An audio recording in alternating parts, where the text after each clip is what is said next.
Great. That was an awesome intro, Dino. Thanks for letting me stay in your room. And I, yeah, I sleep very well knowing that you also sleep in this bed. Let's see. Terry is also here. I'll do introductions for Terry and Nikita, and then we'll let Pranab go. So Terry is a friend of Nikita's. He's a software engineer slash data scientist, I think, at what? I forget the name. Trust Token? Yeah, Trust Token, yes, which is just a crypto stablecoin. And let's see, Nikita is a data scientist at Haystack, which is a startup doing e-commerce stuff. And yeah, Nikita also went to Horizons along with me, Andros, Hatham, and Andros.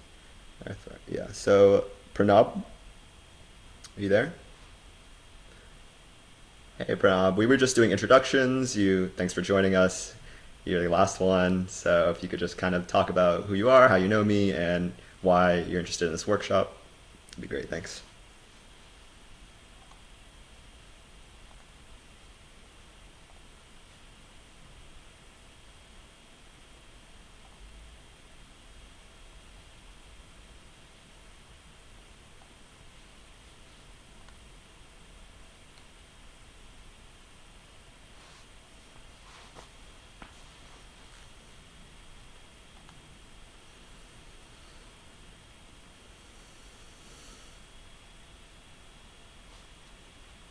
Awesome.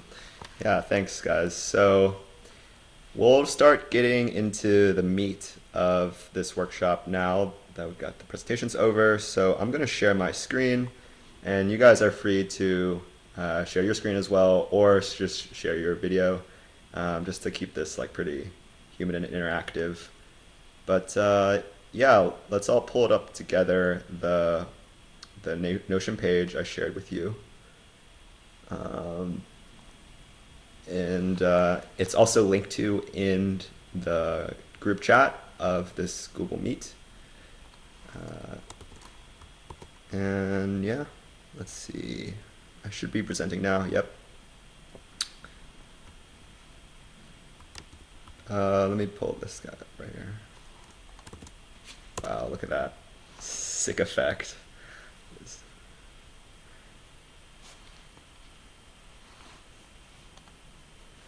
Yeah, so Notion, we can just get into this. This is a Notion page right here. And yeah, this is a Notion page, and basically it looks like a normal note-taking app.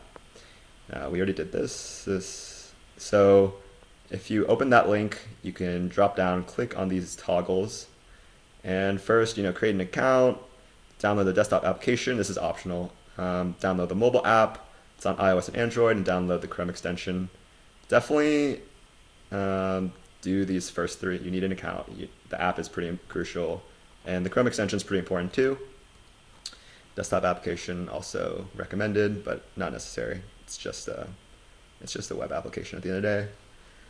So this is a note-taking app, and we can just jump straight into this. So the structure of this workshop will be with an application-based approach, so doing exercises, getting your hands dirty, so it doesn't have to be so abstract. And then we can dive deeper into the theory if you guys are interested in. Some of it's super important to know, but some of it is also just like nice to know, and it gives you more context on what productivity is and how I think about it. So yeah, let's just get started. First, let's all create a workspace. Create a new one. If you already have one, that's fine. We'll create a new one just for the sake of this. So I've got both a Notion open in my browser as well as a web application. And you can create a new workspace right here. So for this one, we'll just say this is a workshop. And yeah, everyone just can follow along. If it's too fast, you have questions, feel free to interrupt or ask. No big deal. And yeah, keep in mind, some people, they haven't used Notion before. Some people have used it a good amount for work. So everyone's kind of at a different level, but this workshop is going to assume you don't have much experience at all. And if you do, that's fine. Just play around more. So we created a new workspace, and we've got this get started page. You can play around with it, mess around. It's just like a note-taking app. You can mess around and click on these check boxes. They've got a GIF. You can drag things around, which is cool. You can right-click, delete it. You can type / for slash commands. Looks like you have a lot of different commands and options. Oh, whoops. Go back. So there's a bunch of keyboard shortcuts. I'll get to those later on. Not all of them are as important. Some of them are pretty good though. And then you can create subpages inside a subpage. So I'll make this window a little bit bigger. You can click on this double arrow, pop it open, or you can, if you just hover over, you'll see you can use the keyboard command control and the / just keep it open.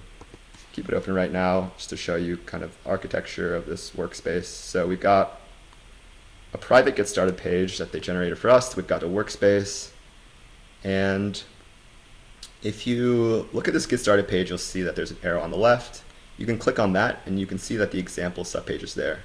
So we've got example subpage both in the page itself as well as in this drop down arrow. And this is a pretty powerful idea. Basically, you're just nesting pages within pages so that a page is both its own file, but it's also its own folder from like your desktop. Now, if we click on the example subpage, we can see that there's no page inside.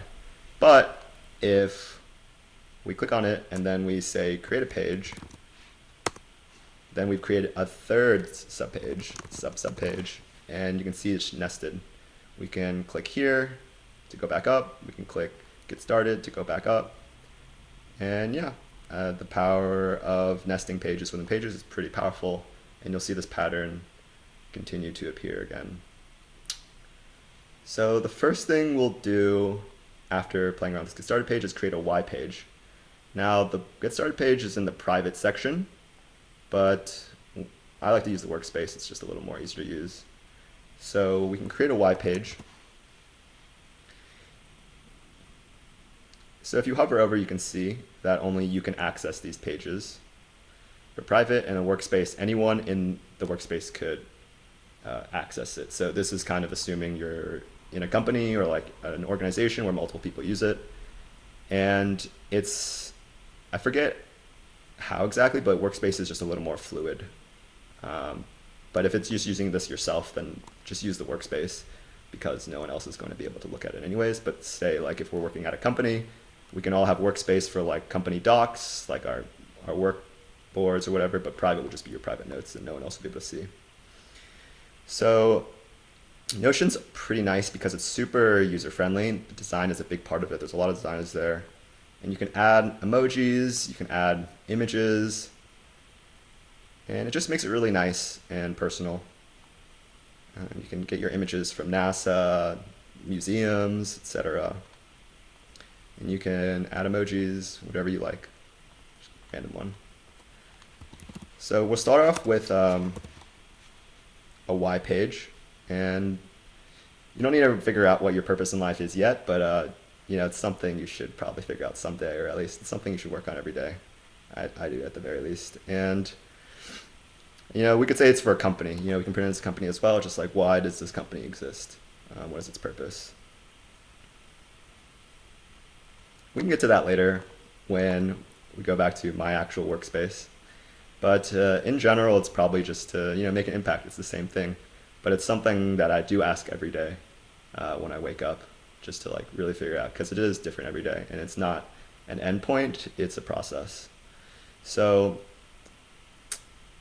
we can look, and if any of you guys are developers, then you've probably used Markdown before. A hashtag creates a big heading. A hashtag creates a smaller one, a medium one, and then 3 creates the smallest. You can use an asterisk, and it'll automatically italicize it. Italics. If you do 2, you'll do bold. Strike through. So very smooth editing experience, just like Markdown.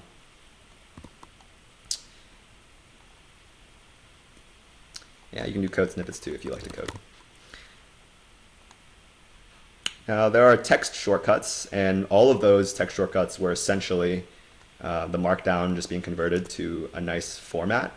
But there are other ones too that are not necessarily strictly markdown. So you can do the greater than sign to create a toggle, and then you can press Ctrl-Enter to open and close it. This is good if you have a ton of information and you want to hide it. I mean, that's basically the exact structure of my outline, just a bunch of toggles.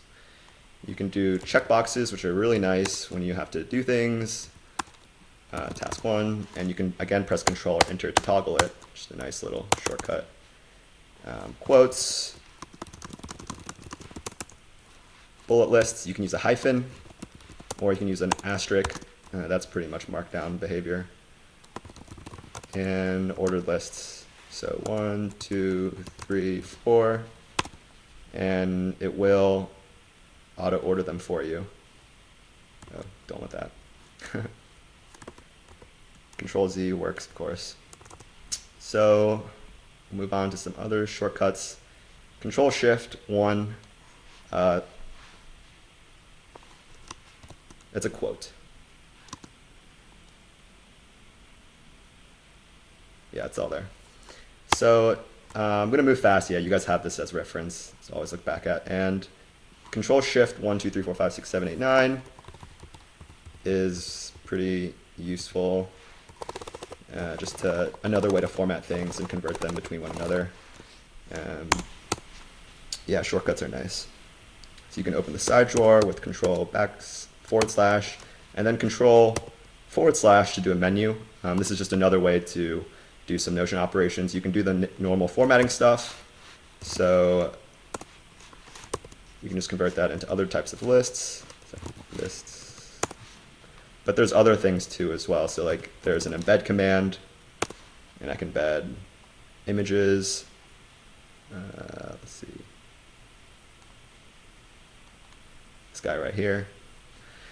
And see, Control-Enter to toggle, Control bracket left and right to go forward and backwards. So this is nice if you go to a bunch of pages. If I click on a private and then I want to go back to where I was before, yeah, you can just do Control open bracket, Control left bracket, right bracket, left bracket, right bracket. Basically just like a browser, right? You just go back and forth.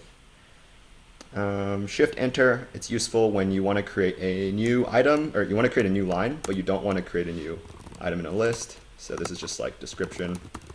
Normally if you press Enter, it'll create a new item. What do you mean?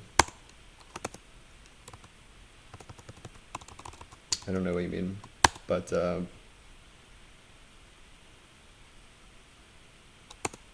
yeah, so that'll exit, but say if you want to have just information below, so info about 6, you could press Shift-Enter. And basically everything in Notion is a block. If it has this like plus sign and the dots, it's a block. You can move it around, you can play with it. It is the fundamental like primitive of Notion, it's a block. But if you want to create a new line without creating a new block, you press Shift-Enter. And so you can drag around blocks and stuff to play around with them. And that's just, again, more formatting stuff that you wouldn't get with native Markdown. You can create columns. Very smooth. And you can also resize them as you would like. Just very friendly, very minimal formatting. And then you can do color formatting as well. So I can highlight this. I can add color. So I can just click it, or I can just do highlight and then, well, I can just, yeah, I could do highlight this, press Control / and then just look up a color very easily. So now that we got that all done, I would ask you guys to put something down for your why page. Usually it's something along the lines of like a mission, a vision, and about values. You know, that's pretty corporate, but that's just like a place to get started for like why you get up in the morning, kind of important. Don't expect to have an answer right now, but it's again, it's more of a question than an answer. And don't really need any of this stuff right now, but I can just create a scratch thing right here, highlight all this, and just drop it down into that. And I don't have to, oh, didn't get this, but I can just throw it all in this toggle. It's all there waiting for me. Don't have to throw it away, but can still have it as a reference without having it just be super ugly and take up a bunch of space.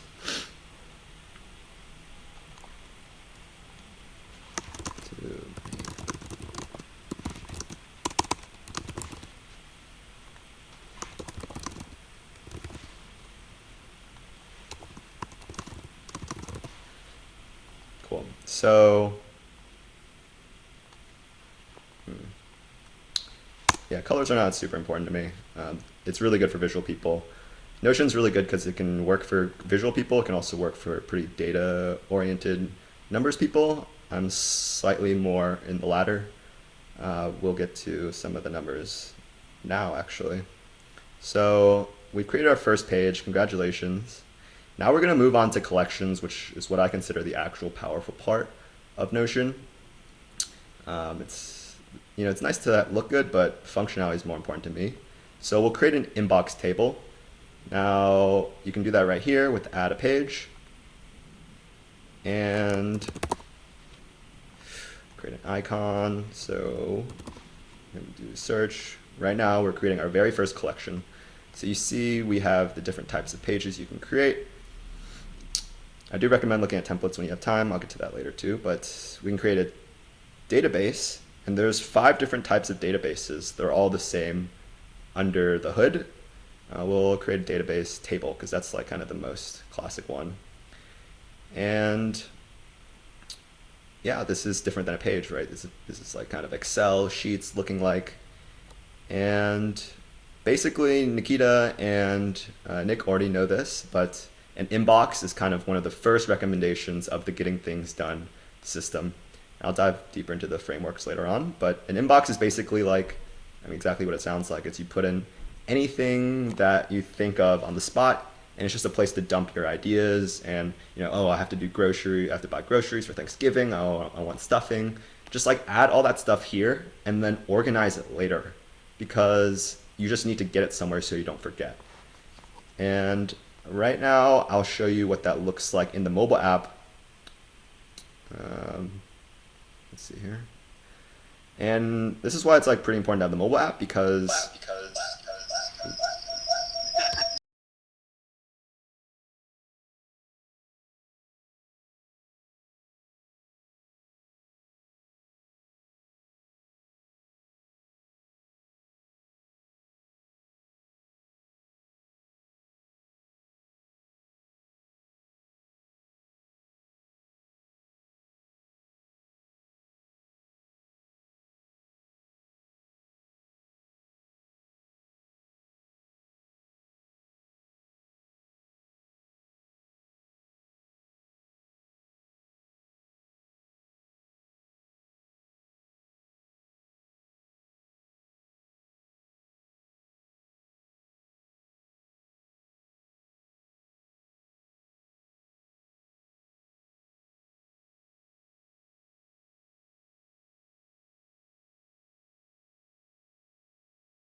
All right, what's up?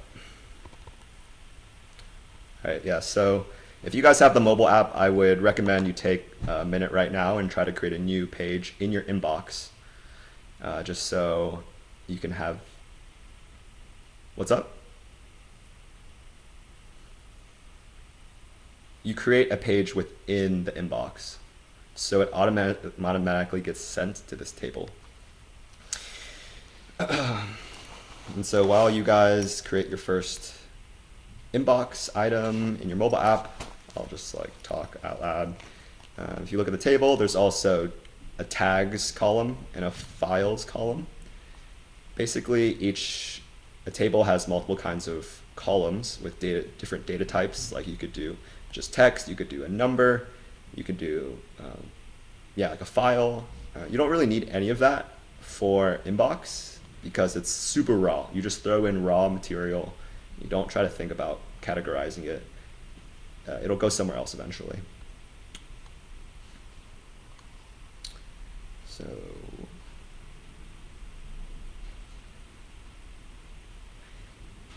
I would guess it's React Native, but the caveat to that mobile app is that it's really like one of the worst mobile apps. It's just like, the app is super, super trash, and that's definitely the worst part about Notion.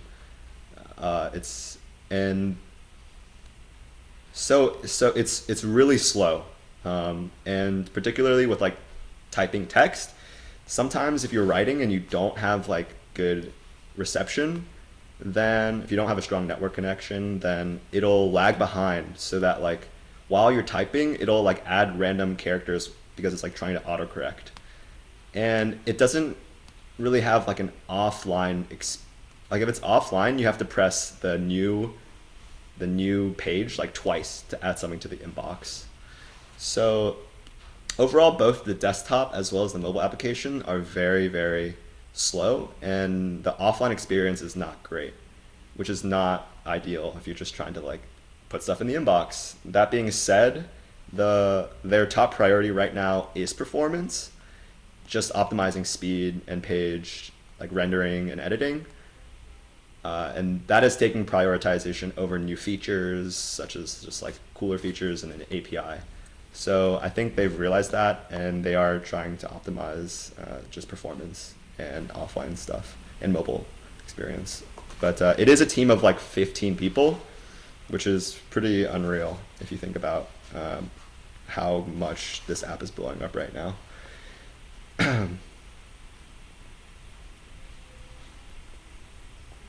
Yeah, it does. Yeah, it does get saved. So there is like a cache somehow, or like basically it'll remember that you made the page offline, and then it will be uploaded to the cloud like once you do have service.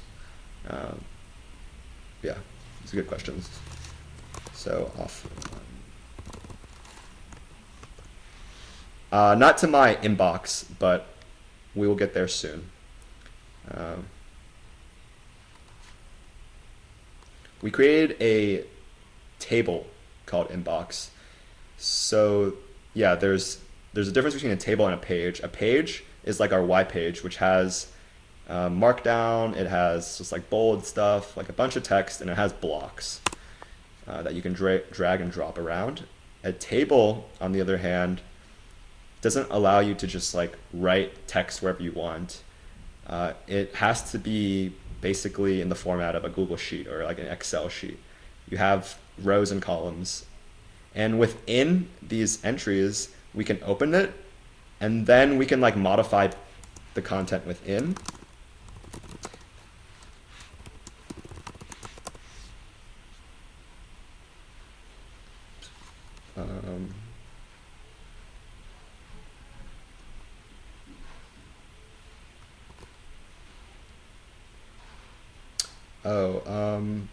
I mean,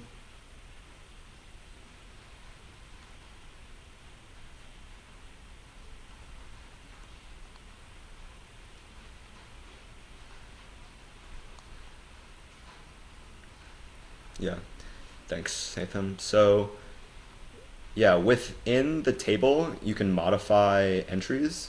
and then like the content within here is a page. So you can have like a startup idea, which is something like, you know, VR Tinder.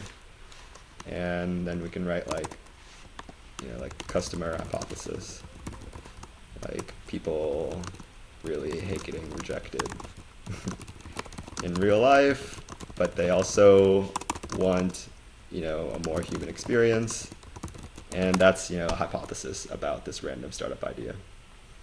So we can add a bunch of stuff. Again, we can upload images, videos, but it's nice that you can have kind of a separation of an idea, like an entry, and then like a bunch of qualitative like text about it later on.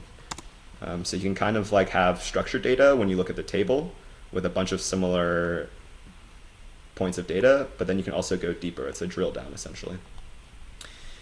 All right, so yeah, we're gonna move on to the inbox. Or sorry, we're gonna move on to the goals board. And if we create an inbox, sorry, if we create a new page, or we press a plus, add a page, and then we can see that there is a board. This is the second type of database. We press that. We've got a Kanban board.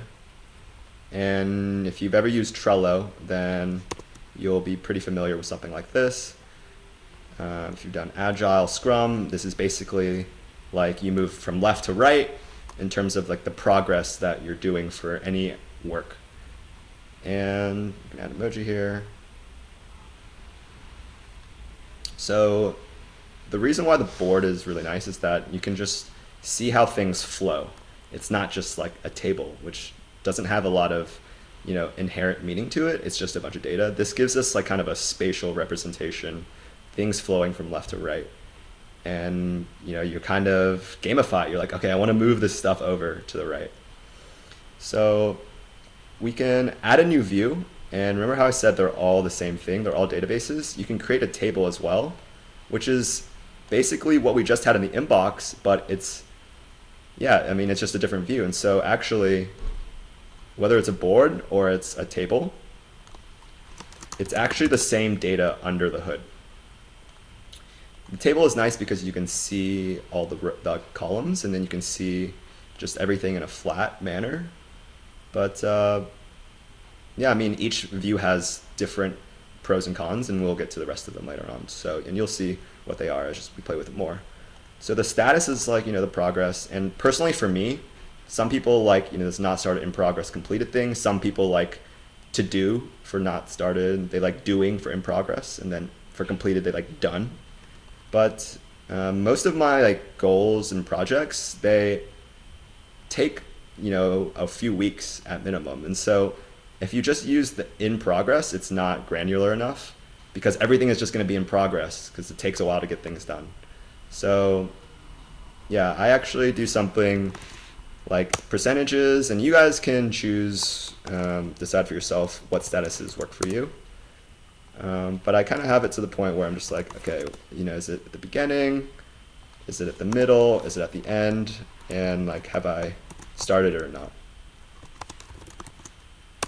And so, yeah, you can just like that add the different options for a select property. And the select just means it has to be one category. And so it's super nifty if you just have, you know, categories like labels, like the status of how much work is being done.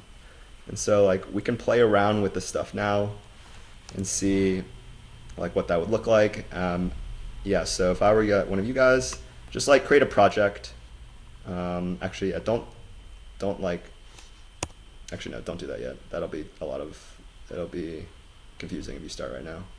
So we're just gonna keep on modifying the table so that we can just add more columns and see like what else we can do here. Another type of thing I do on my goals board is I talk about the type of work it is. I put all my goals and projects in the same place. And this is kind of like a design choice. You guys can do something different. I'm just gonna show you how I do it.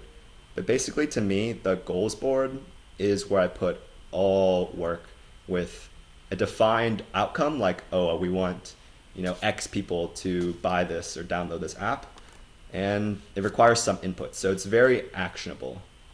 And we can add a description here. It says it's action-oriented, tasks, projects, goals, all require input action and have a desired outcome.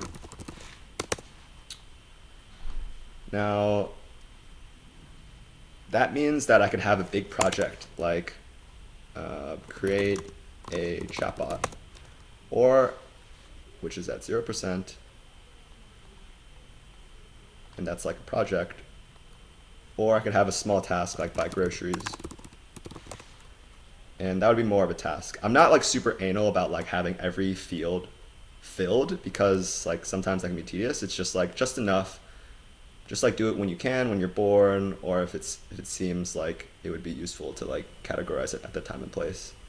And a goal would be just like do like 10 muscle ups, and that's like kind of more of a goal. And I kind of just like have all of these in the same place. And later on we can add filters that we only have, let's see, type is goal. So then we just have goals being viewed. And you know, that's not useful now, but like say if I had a bunch of goals, you know, like do a front flip, then it would be useful to just keep that all separate from my projects and tasks. You know, like do a goal would be like,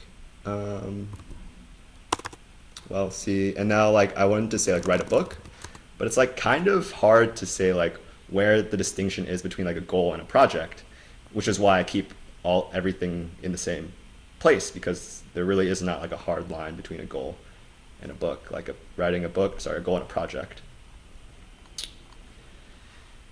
So right now we have two properties here, status and type.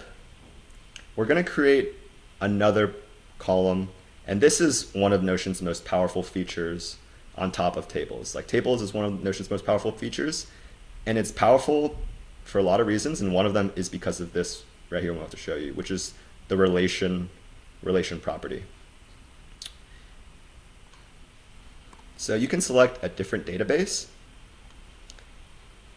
and this is showing like different databases from my other workspaces, but let's just pick goals itself.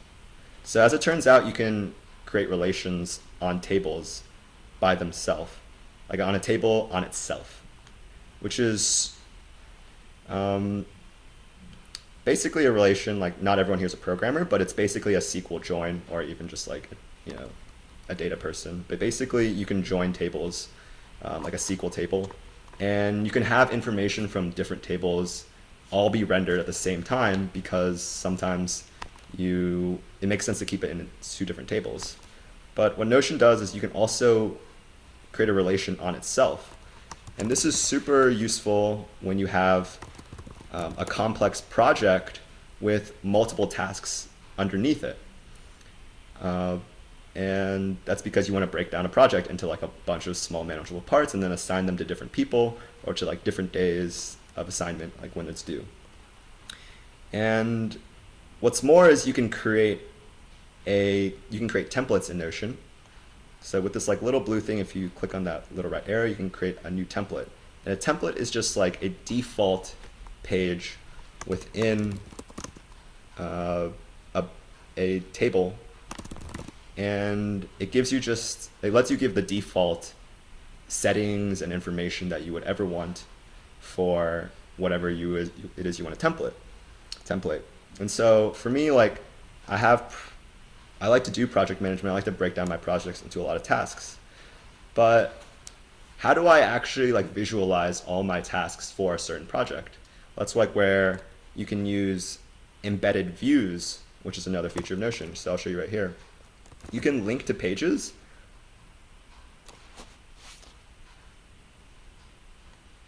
Yeah, so you go up to the blue and you click on the right arrow, the small little arrow, not the new button. And then you can just add a new template here. You have to edit it by clicking on the 3 buttons.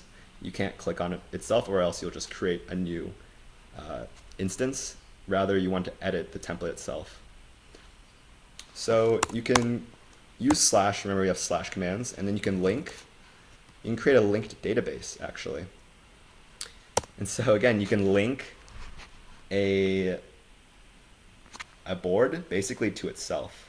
And now we have goals right in this page, but we also have goals in the background. And let's say we want to, well, let's say we create a board, and again, we want to create that nice Kanban board flow as we move things from left to right. And let's see here, we want to, right now it's telling us if it's a task, a project, or a goal, but really what we're interested in is grouping it by the progress, because we're looking at a project. And so we can click on these three little buttons, press group by, and instead of type, we can do status to see like how far something has come along. Now, at this point, it's probably a pretty solid template. If we rename this to Kanban. And we can use this template to create a new, let's see, so let's take this off. We can create this template to like break down our project. So we have create a chatbot here. I'm going to delete this create a chatbot, and then I'm going to use that as an example. So if I clicked on project template, I could say create a chatbot, and we could say that this is like the parent of all the other tasks. Like this is the project. And so then we can go to Kanban, and we see we've got all these different tasks we want to work on. Create a chatbot is at 0%. You can see it updates it right here to 0%. I don't really care about this other stuff though. It's not super relevant. But what I can do is create a filter that shows only the tasks that have create a chatbot as its parent. So it sounds a little vague or abstract, but you'll see what I mean shortly. So create a chatbot. We can make this parent itself. You know, maybe that's not technically true, but yeah, if we say its parent is create a chatbot, then we'll see that create a chatbot is visualized, and nothing else is, because nothing else is related to creating a chatbot. But now if we create new tasks, it'll automatically add that to the view. So create a chatbot would be like, you know, pick a coding language, or like find, or like figure out a target market. Let's see, like talk to investors. So we've created a bunch of tasks. You can see right here, it doesn't say they're a task, but you know they are tasks. And then we could see that they're all actually have the same parent, and the parent is the create a chatbot project. And yeah, that's kind of a lot, but does that make sense?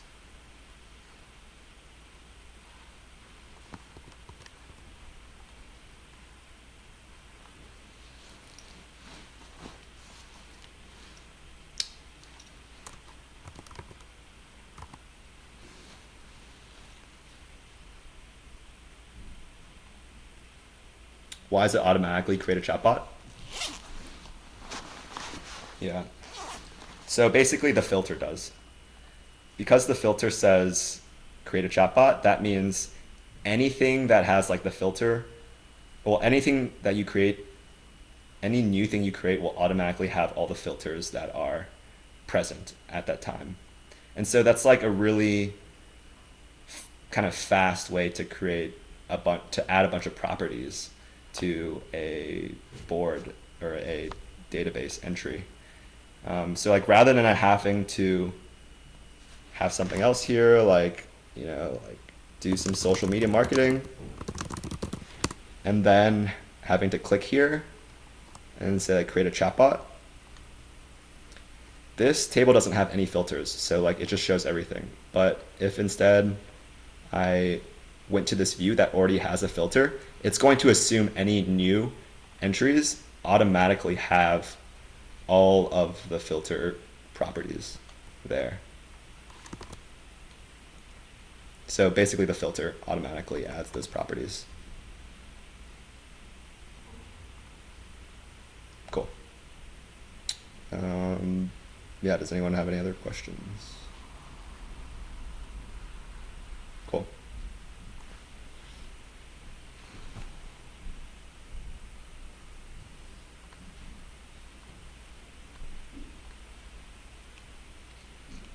Sure. So you can, what? This is being recorded, yeah. Yeah. Okay, so yeah, I mean, that's a good point, Andros. So, I mean, basically you can do slash, and then you can do link, create link database, and then you pick one. And then you have to add like a view. But yeah, for any other future questions for like how I did something, just like we can ask that later, just so we keep on moving forward. Or we don't have that much time, and like you can watch the recording later on. It is being recorded. Yeah. Cool. So what I would do now is just like list one of your current projects using a project template with one of those boards, and yeah, just try to break down a project into a bunch of tasks the same way I did. It can be a current project that you're working on now, or it can be like just an idea you have for a nice little side project. It could be business, it could be a startup, it could just be fun, like like fix up the backyard by adding some plants, adding like a succulent, whatever. And we'll just take like a minute here.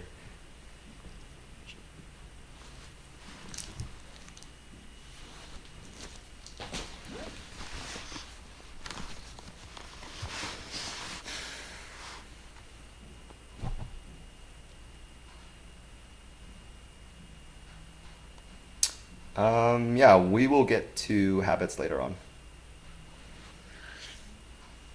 As well as like, I mean, we can get to a lot of stuff, and a lot of that's in the theory, but it's just like, yeah, like how do you define a good habit? How do you define a good goal?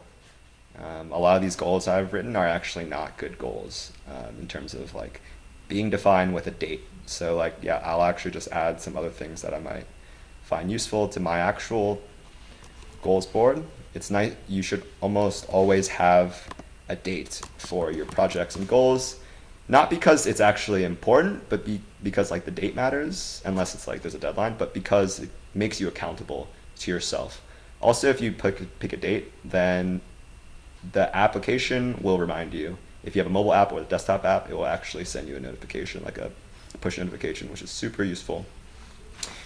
And yeah, I mean, it's kind of like the planning thing, which is like planning is everything, but it's really nothing at all, because it's more just like the process of thinking, oh, this might take a week. And then you like 10 weeks later, you're like, wow, I really underestimated that. That's just good for you to know. And this is just like more productivity stuff, I would say. But we can get to that later on. All right, so I'm trying to think.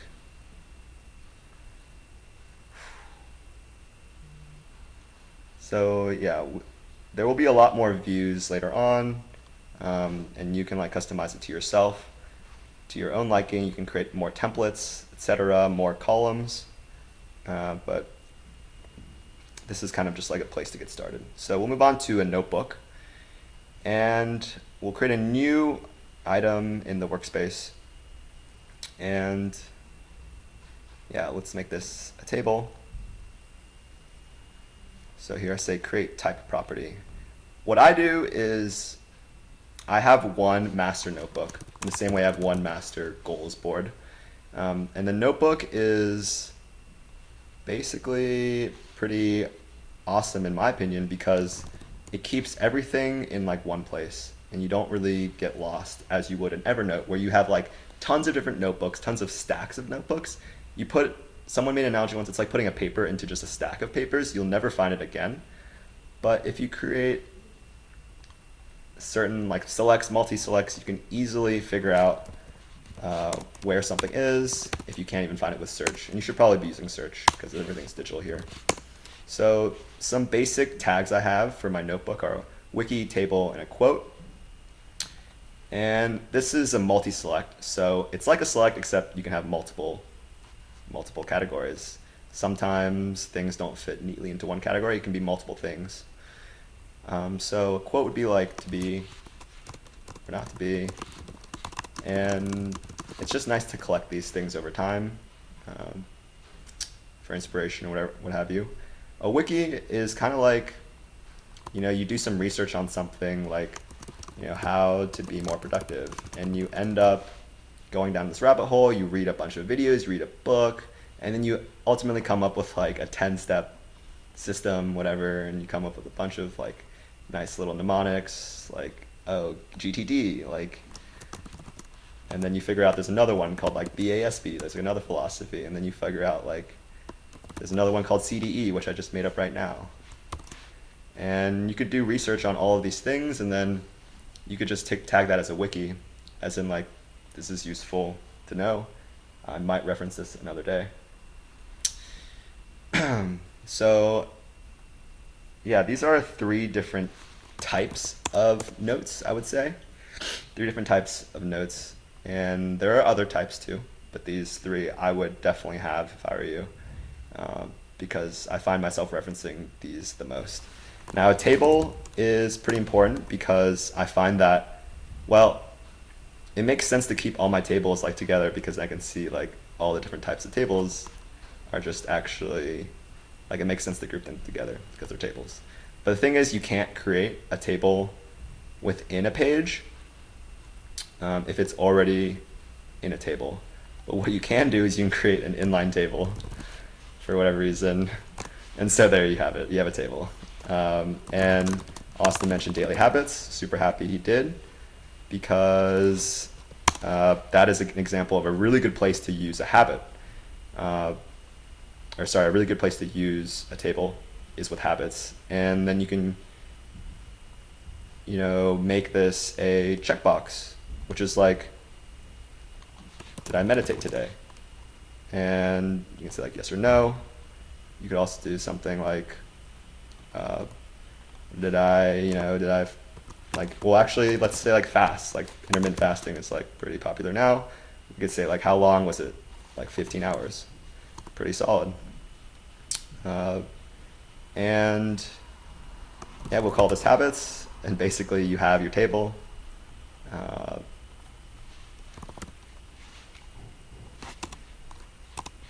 Let's say sun. And yeah, there you have it. So that's kind of like a habit tracker right there. You can make a habit tracker pretty trivially in Notion. You don't need another app. You don't need like a bunch of other applications. You can just do all this in Notion. A habit is just something you open up every day. And then, yeah, why don't I just like show you guys my actual habit tracker.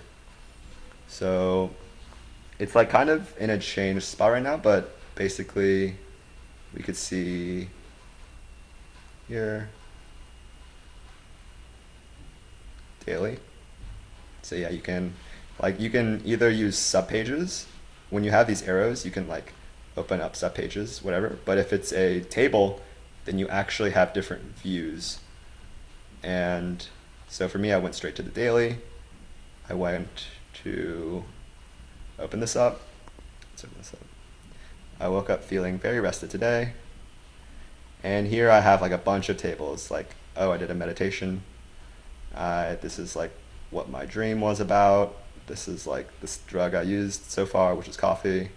I could do weight. Some of the stuff is, I don't use all of it. So some of it's outdated actually, but like I don't have to worry about it. I just leave it there and look at it later. I have, every day I wake up, I write, why am I alive? I didn't write it today because I guess I was busy, but I asked myself in the morning for sure. I listed what priorities I have today, like doing the workshop. I'm gonna buy groceries. I did work out today. I didn't do exercises. I did meditate. And I have a meditation relation here actually. So I have another table, which is just my meditations, and then I can do a relation to be like, oh, I meditated today, and then I can relate that to my actual daily planner, my daily habits thing. And like a daily planner and a daily habit, they don't have to be together, but for me, it makes sense to keep them together. As you see, it can have like, I also have reviews, so like a weekly review or a monthly review. But for right now, okay, so before I had a table that was just for meditation, and in it, I had like, how long I'd meditated for.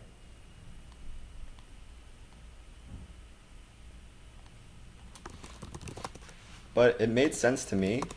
Well, I started meditating more than one time a day. And then I was like, well, actually, I could have multiple meditations on the same day. And then this is just a different view. But like, for instance, yesterday I meditated twice. And so I meditated once using this app called Bright Mind, and then I meditated twice at a like location, a venue. And you can see like what categories I have of this is like how long it was, this is how I felt after. I didn't write it down, I don't really write that anymore.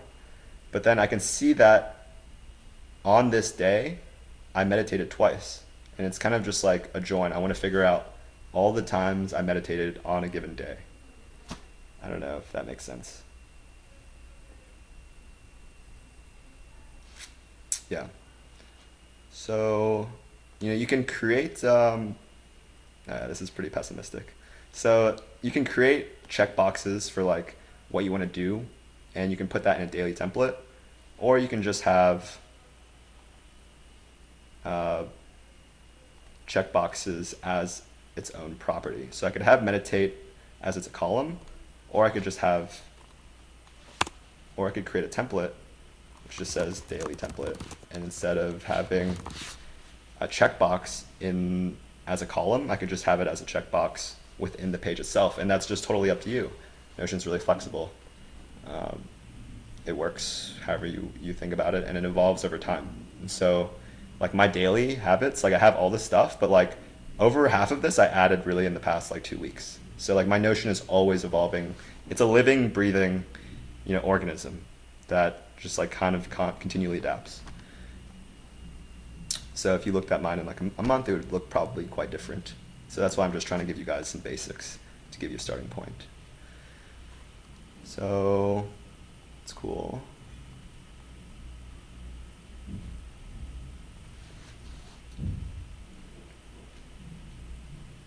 Cool. So another notebook that you should probably have is just a shopping list. And well, that's not even a table necessarily. It can be if you wanted to. But I just have a shopping list, and then you can favorite it. And so you can favorite by pressing the stuff up here, and then you'll see that it's in your favorites. And this is really good when you're using the mobile app, so you can quickly add things to your shopping list whenever you want. We can visit my actual shopping list right now. And I need to buy retainer, teeth whiteners, nutmeg chocolate chip, lotion, conditioner, all this stuff. And I can just like put in all the things that I used to have and just like continually add stuff to the shopping list. Linda is like where I'm living right now, and it's just like stuff I want to get for this place. Archives are just like other things that I bought. And so like you can quickly make a list. You can just have like more and more. This is just a recipe. And like a shopping list, it's just like nice to have because I hate having to like try to remember things on the spot when I'm at a grocery store. Most of the times, if you don't do that, well, I just end up buying a bunch of shit that I didn't even need. And by like just doing this, it keeps me really focused. And like I don't just buy a bunch of munchies because I'm like really hungry when I happen to shop. And this is just a useful page to always have lying around. And yeah, just favorite it so that you can reference it whenever you need to. So yeah, add some stuff to your shopping list, add some of your quotes, create a weekly review. So I kind of got at that with my daily review. This is habits, and it's up to you if you want to put your daily habits together with like your weekly ones, and like this kind of gets into a deeper question of like what are habits and like what is a review. But for now, like we can keep it separate, we can merge it later. And for me, well, getting things done, GTD, this system and a book was like really, one thing that they harped on was the inbox. Another would be the weekly review. Sorry. I think, no, that's not what I wanted. The weekly review is pretty important in my experience for just like making sure you're on track with everything you're doing. Yeah, I can show you.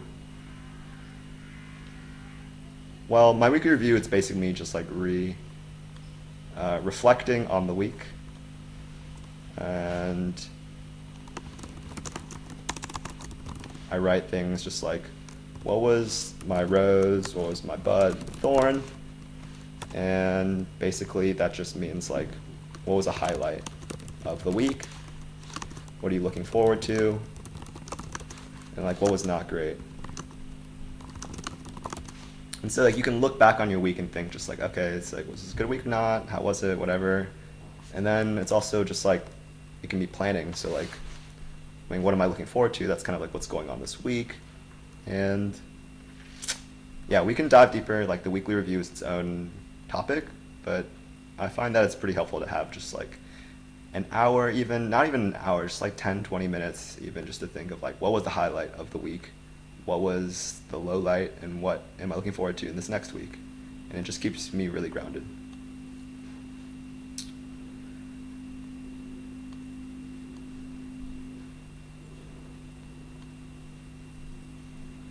Cool. Yeah, so my daily review, my daily habits and my weekly review, they're still like very much work in progress, as it should be. So we'll move on to another aspect, another like fundamental part of the workspace, my workspace at least, and it's called content. And this is like where the Chrome extension and the mobile app are pretty handy.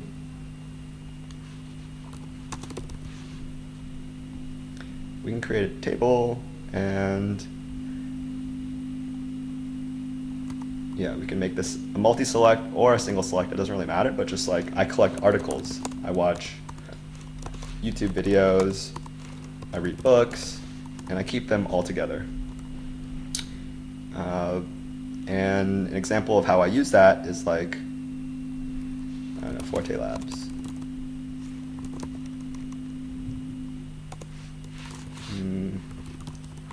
I'll go to the power method. So the power method is like another, it's like GTD, just a different philosophy. And let's say like I thought this article was really awesome. I can just press the Notion web clipper. It saves it to content because I did that last time. And I save it, then I can open a Notion. And just like that, I've saved that to my database. It also will copy over all of the text and videos and pictures. And then you can kind of just like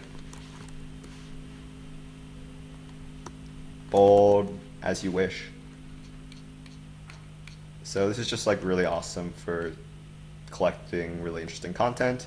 This is my actual content table, and I don't mind showing you guys this stuff. And you can see that I've got different types of things I read. I've got articles, videos, podcasts, wiki, which is literally just like Wikipedia stuff, papers, like a little more academic. These are just websites I've collected over time that I think are like pretty interesting, some slideshows, movies, tweets. And you know, I can just filter as I wish. I can just show like, I just started collecting tweets like the past week, so I don't have many, but books is like a really good example of just like books that I've read and want to read. So I can show, so I've got tons of properties, but a lot of these properties are only relevant to books. Like I don't write the author for like articles or videos, but I do it for books. And I can hide and show properties, which is like really nice. I don't need the URL because the URL only applies to articles. I can say if I recommend it or not. Some of these books, actually, I don't recommend, to be honest. But yeah, I have basically done a filter. So I have content, and like the default view, I'm pretty sure is there's no filter. So I don't have a filter. It's literally showing tweets, books, videos, podcasts, all this stuff. But if I want to just see a library, my library, which is just books, then I filtered so that the medium is a book. And then I have a group by genre, which is like the type of book category it is. And yeah, some of them I haven't really done, like, I haven't added any tags to it or whatever. I haven't added which genre it is, but for a lot of these I have.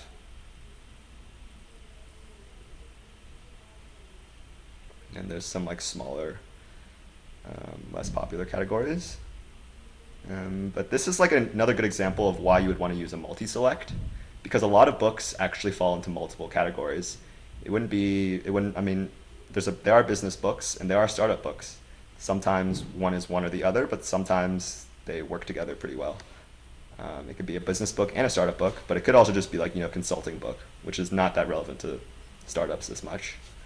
And it could just be about like the financial crisis. It's like, or yeah, the big recession. That's kind of like a business book. It's not as much of a startup book. So, I mean, the content, this is definitely one of the most useful lists I have. It has a lot of information, yeah. Well, what's up, Austin?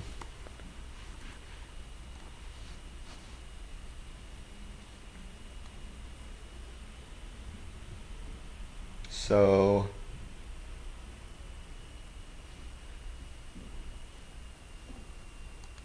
I mean, there's status, and like a lot of these I have read. A lot of these I want to read, and some of them are like partially read. So let's see here, status. That's not good. So we'll click in here. We can see that everything has like 3 categories: have read, want to read, partially read.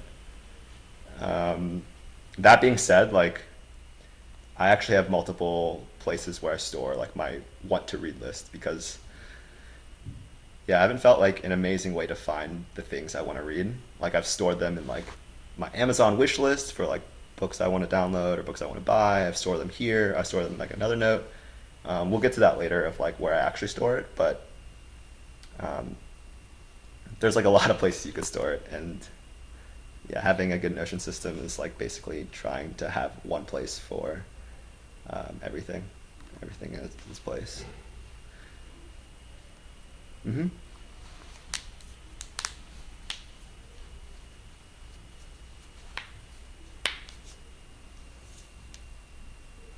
Yeah, it's a good question. So this is a board view. This is the Kanban structure, actually. You can also do a list view, which I don't use as much. It's kind of just like a database view, but like you don't have to show everything. You can just like it's kind of just slightly more journal-like. I don't know if it's necessarily better. You can have gallery view, and gallery view would be like it shows you can either. So for each like view, you have different like smaller settings. So you could do page cover, which is just like it's like this thing, which is not that useful. I mean, it could be useful, but you have to add something to each page cover. Page content is slightly more useful in my opinion, because you can see if you took notes within that page or not. And you can see like, it'll show you a picture automatically if there is a picture. And that's pretty useful in my mind. And the other view, gallery, there's these views right here. So there's list, there's calendar, and the gallery. Yeah, calendar is like the least useful one. Yeah, we don't really, I'll get to that later on, but it's just not that important.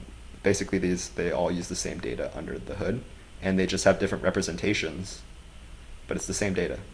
And figure out which one works for you. A lot of visual people love the gallery because it's basically like Pinterest or Arena. Data-oriented people like tables because it's just like, it's like a spreadsheet. Project management people like boards because it's a task board. So all of these have different different purposes, different contexts where they're useful, and just like how you think works best for you.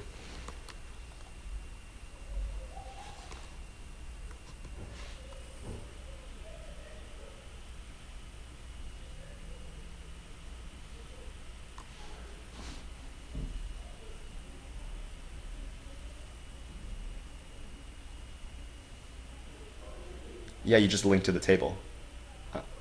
And so like that was kind of your question earlier for like how you link to a board. You just create a linked database, and then like basically you have a view of all of content in a page within content.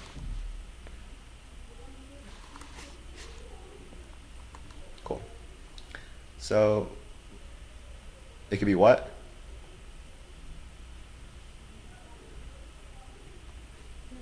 Yeah, you go to the Y page.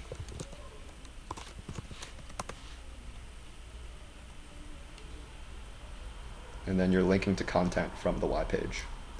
I don't know why you would do that. I mean, maybe you could just like, yeah, but you could.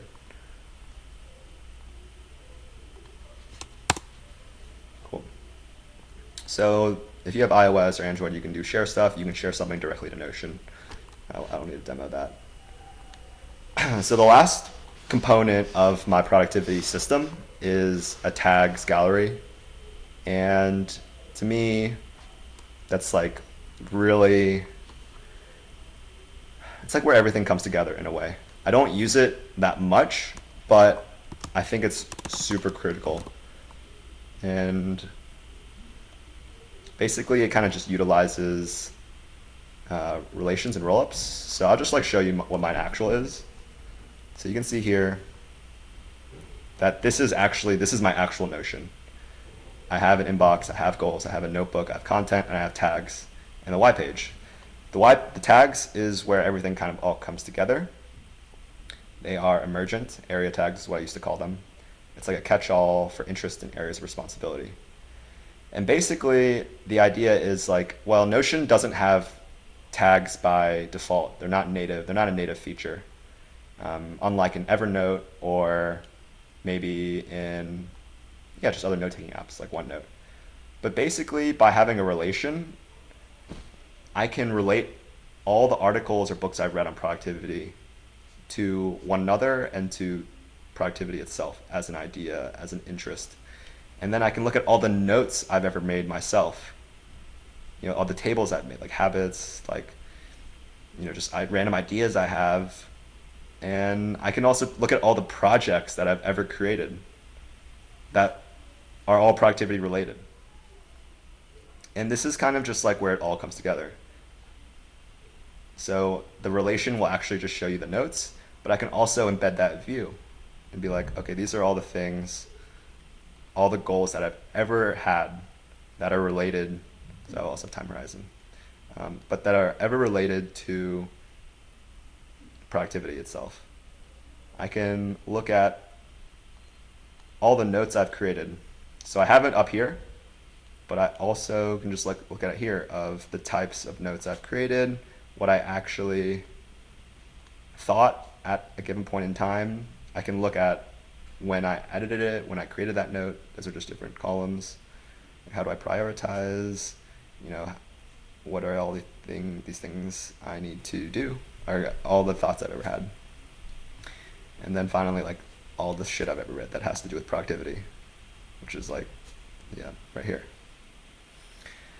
So, I mean, the tags are super powerful because you can kind of just see how everything is related. Basically, the way I look at it is that this is where it all comes together. So the goals is like the actions I've taken. Content is like all the stuff that has gone into my brain. And then notebook is the stuff that has like exited my brain through thoughts and just like works of creativity.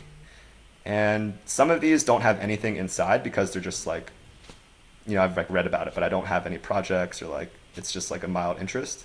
But like for the things that I'm actually working on, I'll use my template, which is basically what you saw. And then I can spin up a new like area that's something like, say I suddenly become interested in like martial arts. No, that's not a good one because I already have a health tag. I don't know, but like basically I can create a new template. Not that, yeah, I mean, I don't really create that many new areas because it's kind of like a big thing. But then I just create filters on all of the sub-views for my projects, for the things I've read and the things I've written about, or just not even reading and writing, but like other forms of content input and content output. And yeah, this is like kind of where it all comes together. If I really care about something, then I can like think about what category that would fit into. And then I can like, I probably have read about it. I've probably watched videos about it. And then I probably, if I really care about it, I'll probably actually do something about it. I'll have goals. So yeah, this is like a good example of a gallery view. It's kind of like how this entire system comes together.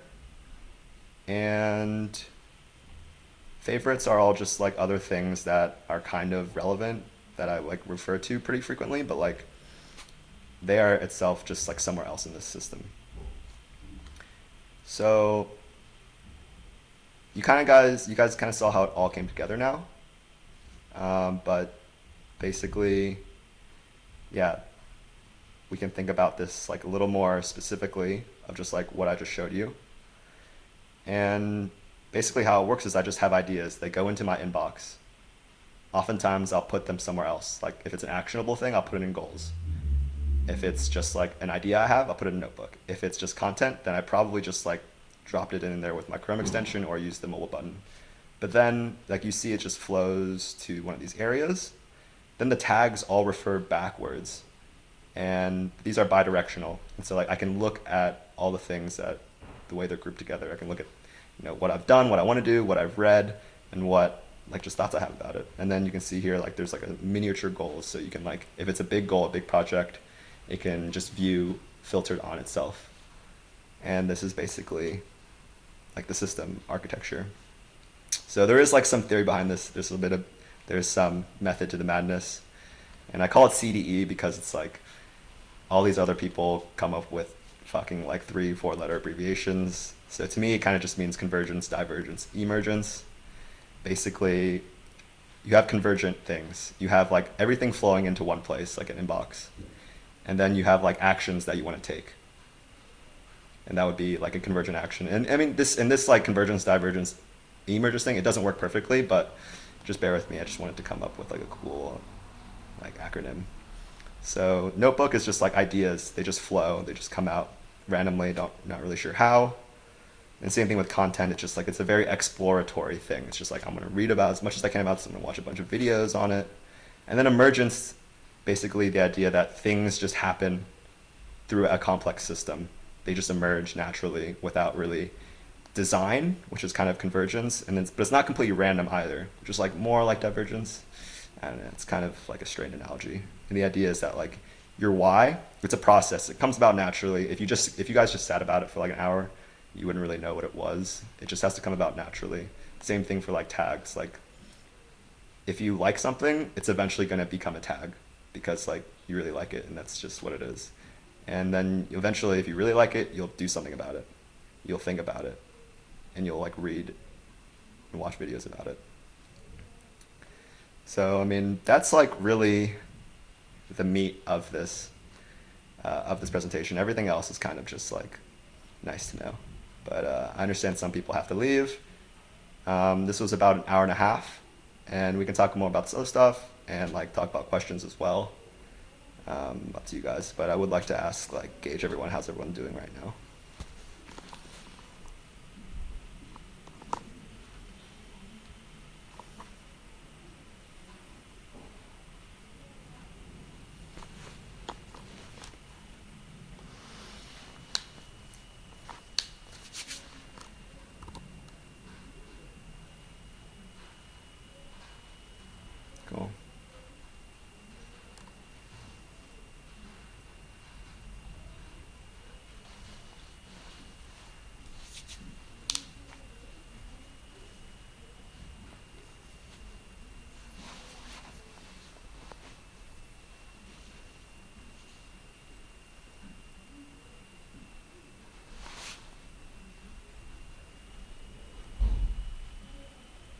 Yeah, so this is my sidebar. I mean, these are all these are the top level components, and then you're right, like a lot of these are tables or notes I'm currently working on.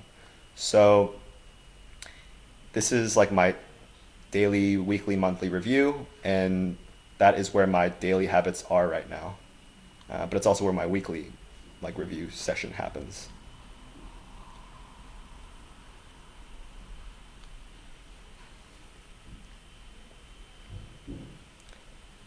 Yeah, so this is a notebook. This is the daily, weekly, monthly review, and then this is just an inline because you can't, for some reason, make tables like direct children. Um, my shopping, like people, companies that I find interesting, it's in notebook, uh, and it's a table type. Um, meditation, it's just like all the times I meditate, I track that stuff. So this is just a table within notebook, and if we go to notebook, and then we do a view. Well, right now, yeah, you can just kind of see like all the things I have. Like these are all tables. This is all just like documents that I find useful.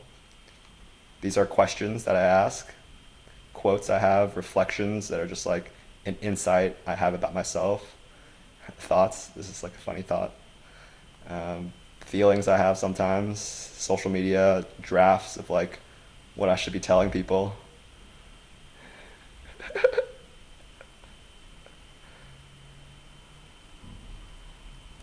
Yeah, exactly. And so, yeah, these are hilarious thoughts, right? So, anyways,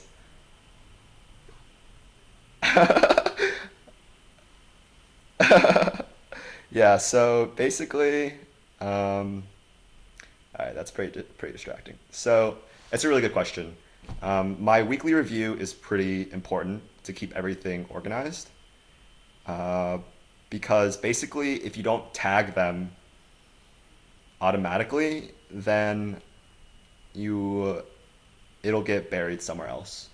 And so during my weekly review,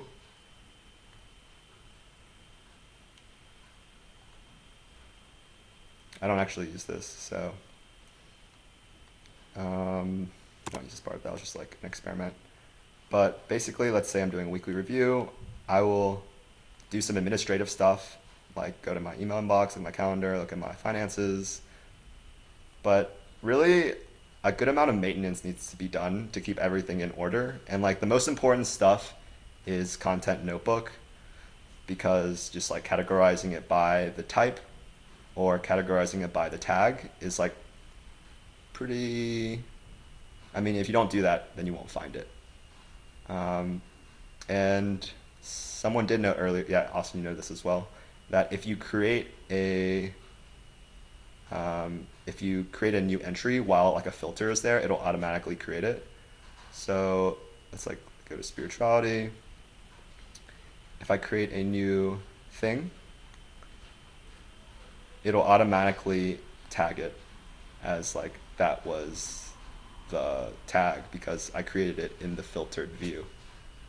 Um, but sometimes you just like don't have time and it's like really tedious to actually write what tag it is, or like if it's an article or video, like classifying that is like basically really rote work that like humans shouldn't have to do. That should be automated. And so basically every 2 or 3 weeks I will tag things by what category it is. I'll like put down what type of content it is, what type of note it is, if it's a thought, if it's a feeling, etc.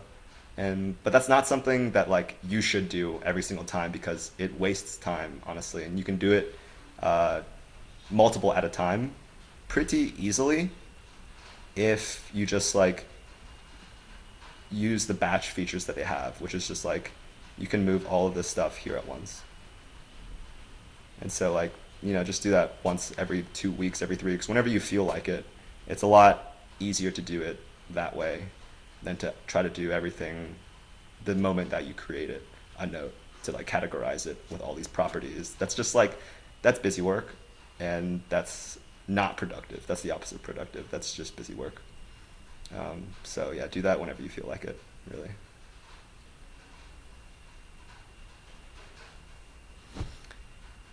Yeah, enough to stay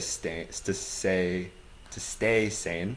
Like if you haven't thought about spiritual, like maybe productivity for like a month, then like don't classify it. But like say you just like you're getting back into it, then it might be good to start categorizing a bunch of things as, oh, these are all productivity notes, these are productivity content. But like for the time being, what they call that is just in time, like just in time classifications or whatever. Basically, just do it when it's relevant. Okay. Cool. Any other questions?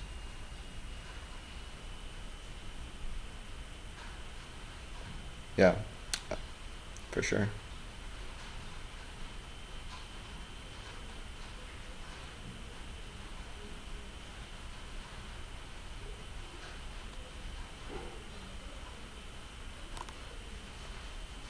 So, convergence, divergence, emergence, I was just like, I don't know, that sounds cool. I don't know where I read that. In terms of, okay, so yeah, it's a good question. So basically, we can kind of touch upon some of the other content in the theory part. If you guys want to know like the background and how I got to these ideas. Basically, there's three frameworks out there. Well, there's two. CDE is not. It's not out there. GTD is David Allen's book and philosophy. It's kind of outdated, to be honest. It was written like 20 years ago at least, I think, around then. But the big idea was that you have an inbox. You have he's got his own workflow for like basically is it actionable or not, and how do I manage these actions. And then he also came up with the weekly review where he really re-emphasized it, and he came up with the next physical action for goals. Hold on, let me actually let me present this.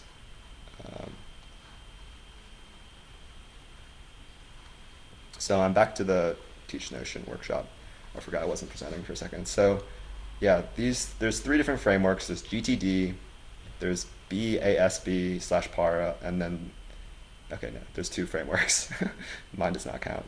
And GTD had really these big ideas, and that's like, those were my takeaways. And if you want to read my favorite quotes, you can just click on this link here. It'll take you there. So his ideas of inbox, weekly review, next physical action, and then horizons of focus, these are pretty powerful. I thought there was another picture here. Oh, here we go. Took a while to load. So he's got like different views of life, yeah, different altitudes from ground level till the 50,000 foot view. And basically you have different time horizons, and as those horizons change, then the context kind of changes as well. And for him, those are your actions, your projects, your areas, and your goals. Projects, self-explanatory, actions are too, goals are explanatory too. Areas of responsibility just means like, oh, I have to maintain some level of upkeep for like my home, or my work, or like my lawn, just kind of like home, or health. To me, that's just like a tag, or like an area tag, which is why I combined the ideas for a moment. Basically, if you care enough about it, it'll become like a tag, and if you really care about it, then it'll become like an area, which he calls just like something you have to maintain some level of discipline on or upkeep. Now, this book was like honestly kind of long, but from that really evolved Building a Second Brain, PARA, by this guy Tiago Forte. He's kind of just like the productivity guru of the internet right now. He's going on a world tour with Notion right now. And so I didn't actually take his course. It's like 500 or $700, but you can pay $10 to get access to all of his articles that only subscribers can get access to. And you can kind of like reverse engineer basically the course, Building a Second Brain. Building a Second Brain is mainly just PARA, which is his system, plus like a few other things that you can find on his articles. So the idea of PARA is you have projects, areas, resources, and archives. And projects, yeah, 10,000 foot view. Areas, 20,000 foot view. Resources. So it could be useful one day. It's kind of just like content in my perspective. It can just be a collection of articles, links. And then archives is just like stuff that's no longer active. So Para was good, but in my opinion, a lot of it kind of just came out from the fact that he kind of became mainstream and like became a thought leader during Evernote's peak days, which is like 10 years ago, like 10 years ago. And so like the tool provides what is possible. If you think about languages, like programming languages, or even just literally the language we speak, what is possible is defined by the semantics and syntax of the tool itself, in this case, language. And so I think Para made sense if you were using Evernote, but Evernote doesn't have tables. It doesn't have relations in the same way that Notion does. And I used Evernote like in high school, and like I had thousands of notes. I had hundreds of notebooks, and I couldn't find anything. And if you like look at any power user, then you'll realize that they have the same complaints. Like you'll hear the same complaints, that like things just get lost in Evernote. So we can back up a bit and look at the software that we think of when we look at productivity software. And we have two categories, in my opinion. You have task management things with like to-do lists, and project management things with like Kanban boards. So that's the first category. The second category is knowledge management. And that's like note-taking apps, Evernote, OneNote, and then you have wikis like Confluence, and then Wikipedia, MediaWiki, which is what Wikipedia is built off of, and like a lot of fan-based wikis. So these are the two types of productivity softwares, and then so you have other stuff here. It's just G Suite. But basically, if you look at any productivity application, it'll basically be within these two categories. Communications is kind of its own thing too. And my hypothesis is that GTD was the framework for action management, and BASB Para was the framework for knowledge management. And they're both good at doing what they do, but I think my framework kind of combines the two. It relates actions with ideas. It relates like half-baked, like rough drafts to like, the project, the ultimate goal you would have. Like, so the final manifestation. And this image kind of explains it pretty well. This is someone else's. I found it online, but you have task management, which stems from GTD. And then you have knowledge management, which is a big part of BASB, Para. So task management, capture, clarify, organize, reflect, engage. Is it an area? Is it a goal? And then you have to do reviews. And then knowledge management, building a second brain, projects, areas, resources, archives. So I actually made a chart.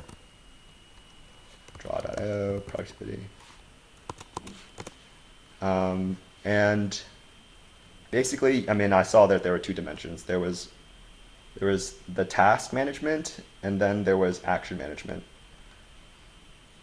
And everything falls on that spectrum. If it's good at projects and actions, it's probably like, a Trello, Asana, Basecamp, getting things done with Trello as like the philosophy. And then you have knowledge management, which is just like your note-taking apps. Like these are all just wiki apps. And I can talk about Roam later. And then like Para, which is like, pretty good. Honestly, it does knowledge management and action management somewhat well. And my theory is that everything can be placed on this two axes chart. It's either good at action management or it's good at knowledge management. And Notion, if you configure it the right way, can be good at both, being a wiki as well as a project management tool. So yeah, I mean, that's kind of what I say here. So it extends GTD to a digital era. Knowledge management, it's great at that. But the thing is, BASB is mainly geared towards freelancers, content creators, and small business owners. The limitations is created during Evernote peak days. Evernote is literally like kind of in a bad place right now. It's like a stack of paper. You put it in there, you don't ever get it out. I had hundreds of notebooks by the end of college. So Tiago is actually, he has recommended in his tweets deleting his notes every so often and training machine learning on his notes. And like, if you're even like remotely in the world of tech, you should realize like these are both gigantic warning signs. You should never delete data. And you really cannot train that much machine learning on like 10 kilobytes of like text. Like it just doesn't make that much sense. And like basically he ended up training the machine learning to recategorize his notebook stacks, which is just like, that just doesn't make any sense if you're just like in the computer world. Like you just shouldn't have to recategorize notes and notebooks. Like they should just link to each other like they do in your brain. And so yeah, that's what I say here. You shouldn't delete data. You probably shouldn't train ML machine learning on some text. And so ultimately he like recategorized his notebooks from like 150 to like 70. And it was like the fundamental architecture and theory has not changed. This is just going to expand and break again. So also, yeah, it was really not meant to scale to organizations. It's really for individual entrepreneurs, freelancers. And again, he's like a reader and a writer, like content creator. How does this apply to business and technology? Which has like more actions and less like notes being linked together, kind of. Yeah, this is not my strongest point. Yeah, and so, yeah, BASB with Evernote has been pretty good for solo knowledge workers, but it doesn't scale to organizations either as a wiki or as a source of action like project management. So CDE, yeah, I kind of talked about that already. Now, out of these two, I'm probably more interested in the future of work right now. So what is the future of work? Future of productivity? To me, it's about humane representations. And you have an idea of a memex, which is literally another word, the original word for a second brain. Let's see. So Bush envisioned the memex as a device in which you could store and compress all their books, records, and communications, mechanized so that it may be consulted with exceeding speed and flexibility. It would provide an enlarged, intimate supplement to one's memory. So literally a second brain. I've been pretty fascinated by this idea, and it's actually, I've had many conversations in the Valley about this memex idea. You have these 4 apps. I've used the first 3, but not the third.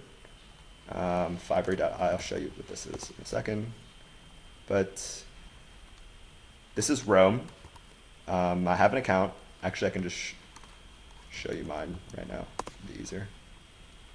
Roam is networked thought. That's their tagline. And organically, it just intuitively, it feels much more natural. It feels like I'm actually just like, my brain is there. So the way they do it, I haven't used it that much. And like, this is just like some stuff I was reading right before this started. But the idea is you have links. And basically, these double brackets mean they're a link. And then you would have 2 brackets around a word, a keyword. You click on that word, and then it would show you all references to this word. So I actually highlight integration twice, and then it shows me the other times it was referenced. So that's basically the reference, the relation concept, but 10 times more fluid. And then you can see how your thoughts are actually networked. You can see like where they're connected. And I can click on quote and see like all the places that I had a quote. So this is Simon Wardley, and any application is nothing more than a high-level function that calls other functions. So it sounds like a computer quote. It's actually about business and strategy.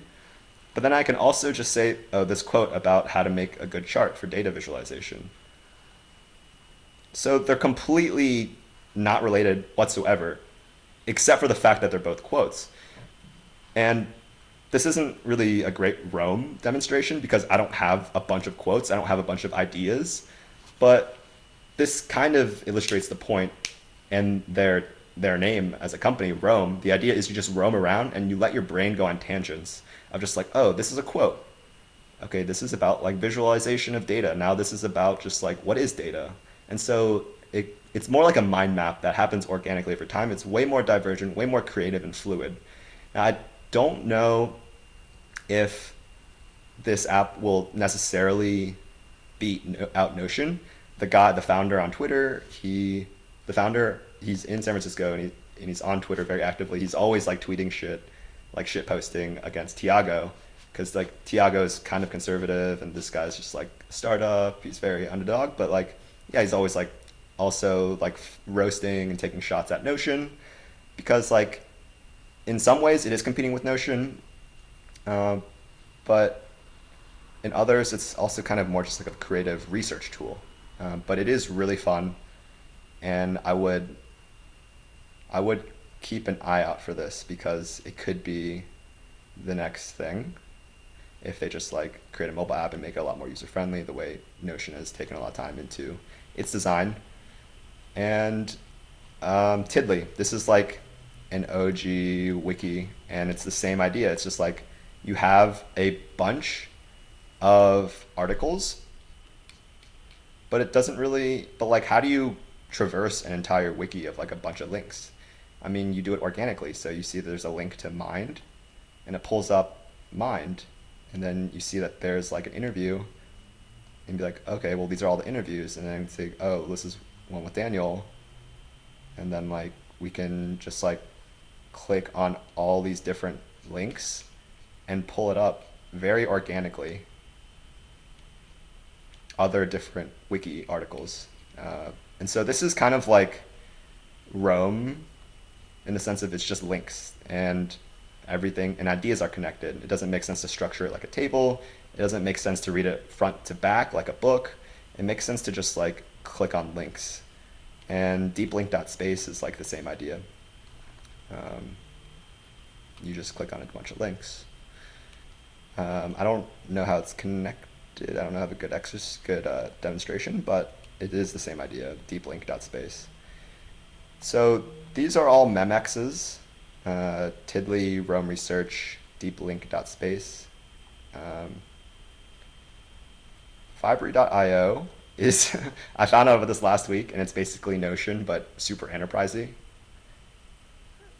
And it's very smooth, but it's kind of the same idea. You just come up with apps, and you just have multiple like representations behind them, and you can see how they're all connected.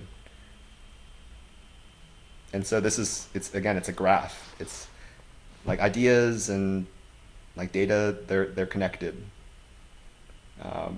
Not linearly, not hierarchically, but as a computer science graph, or like as a network of nodes. It's not really top down, it's just peer to peer. And so you can, it kind of comes with same defaults of like this, for me it would be like a goal, a project, and a task. For them it's like product, initiative, task, but you can create your own data types. And so for me, like I created a bunch of features, and then within those features I created several tasks. Let's see here. Right. So these are features, and then each of these is a task. But this is like a pretty primitive example. And that's not so much, I mean, that's not a brain, but it's more brain-like in the way we think about ideas. It's very networked. It's not a hierarchy. So this is the idea of a memex. It's like